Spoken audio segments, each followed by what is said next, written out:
안녕하세요. 제가 이번에 가지고 온 종목은 현대건설을 가지고 왔습니다. 최근에 좀 많이 빠지고 있긴 해요.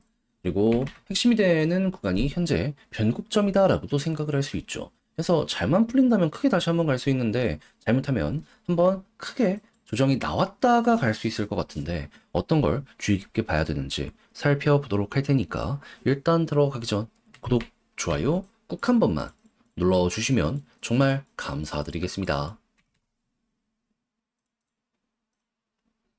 자, 일단 가장 먼저 현대건설 지금 해외 쪽에서 실적 엄청나게 쌓아가고 있는 상황입니다.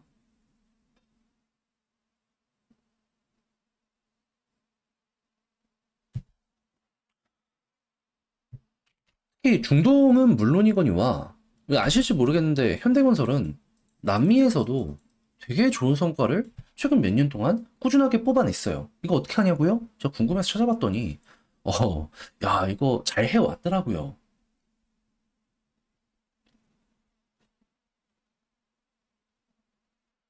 그러면 가장 지금 어떻게 보면 빠르게 성장을 한다라고 볼 수 있는 중동, 그리고 남미 지역에서 나름의 성과를 이렇게 내는 상황 속,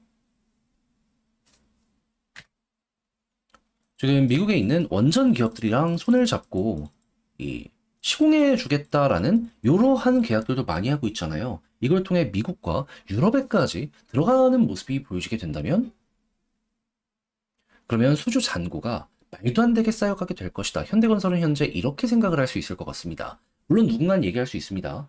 리스크는 없느냐? 아니요. 리스크 있어요. 일단 해외 건설을 하면 환율의 변동에 영향을 받는 것도 있겠지만은 저희가 익숙하지 않은 환경인 경우가 많잖아요. 그래서 얼마 전에도 건설하다가 좀 뭐 이제 시기가 좀 늘어나고 하다 보니까 비용이 커져갖고 빅패스하고 막 그랬었잖아요. 네. 그 부분에 대한 잠재 손실, 그리고 원전 같은 경우에도 시공을 한다라고는 하지만 이게 되게 오래 걸리잖아요.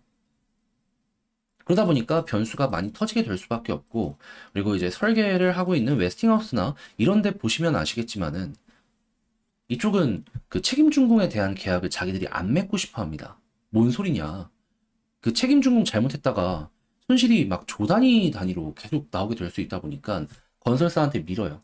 그래서 너희 파이 지켜줄게 대신에 책임준공 니네가 받아가. 그러니까 이 웨스팅하우스 같은 설계 기업은 알짜만 먹고 리스크 되는 건 다 넘기려고 하는 요거 보여주고 있다라는 겁니다. 이게 잘못 터지면은 몇 년치 막 수익 쌓았던 거 한 번에 날려버릴 수도 있을 거예요. 일단 부담은 요 정도가 있다로 생각을 하시면 될 것 같습니다. 근데 근데 그건 나중에 문제가 발생하면 그때 부각되지 않겠습니까? 그럼 현재 위치에선 이 쌓이는 것만으로도 나름의 미래 실적이 좋아지겠구나. 당장은 사서 걱정 안 해도 될 것 같아요. 그리고 이런 부분은 결국 주가에는 긍정적이 될 것이다. 근데 너무 해외 쪽만 얘기하는 거 아니냐? 한국은 어떻냐? 할 텐데 당연히 한국은 아파트 짓는 게 최고죠. 근데 요즘에 한국의 아파트 건설이 되게 안 좋았었잖아요. 근데 지금 정부에서 어떻게 얘기하고 있죠? 주택 공급 하겠다. 근데 LH에서 처음부터 끝까지 다 하겠다라고 약간 하는 식의 모습이 보여주고 있다 보니까 건설사들 알짜 못 먹는 건 아니냐? 예상치보다 조금 낮은 거 아니냐? 할 수 있는데 여기서 기억을 해야 되는 건 뭐냐면 지금 정부에서도 나오는 말의 핵심은 이겁니다. 임대주택이나 뭐 여러 가지를 늘리는 건 늘리는 건데 좀 그동안 지지부진했던 것들을 속도를 내겠다라는 게 첫 번째고, 이렇게 해서 시장의 분위기를 풀어줬을 때 미분양이나 이런 것도 뚫리게 될 거잖아요. 그럼 이제 그때 민간 건설사들이 움직이게 될 수 있기 때문에 우리는 거기서 적극적으로 지원을 하겠다. 그러면 이것만으로는 당장의 돈을 많이 벌지는 못한다라고 할지라도 여기에 발맞춰가지고 자체적인 사업을 많이 할 수 있게 될 것이기 때문에 그게 결국에 결과물로 연결이 될 수 있지 않겠습니까? 그러면 현대건설은 우리나라에서 탑5 메이저 건설사 중에 하나잖아요. 그러면 해외 쪽도 좋은데 한국도 괜찮다. 나쁘게 볼 이유가 있습니까? 수급으로 놓고 보면 요즘에 조금 별로 안 좋다라고 하더라도 많이 떨어졌을 때 사모펀드가 매집을 시작했다라는 걸 생각을 하면 우리는 이 부분만큼은 좀 인정을 해야 될 필요가 있지 않나 싶어요. 그럼 앞으로 이렇게 기관 쪽부터 해서 매집 들어오고 외국인 돌아오는 모습이 여기서 보여지게 된다면 그러면 바닥권 일단 여기 이탈 안 한다면 조금 편하게 보도록 하자. 이걸 첫 번째로 꼽아보시면 되겠습니다. 다만 가장 최고의 베스트는 초록색 선 121선 여기 위에서 버티는 게 될 것 같아요. 이탈 제대로 돼버리면 얘 그대로 여기 파란색 선까지 떨어집니다.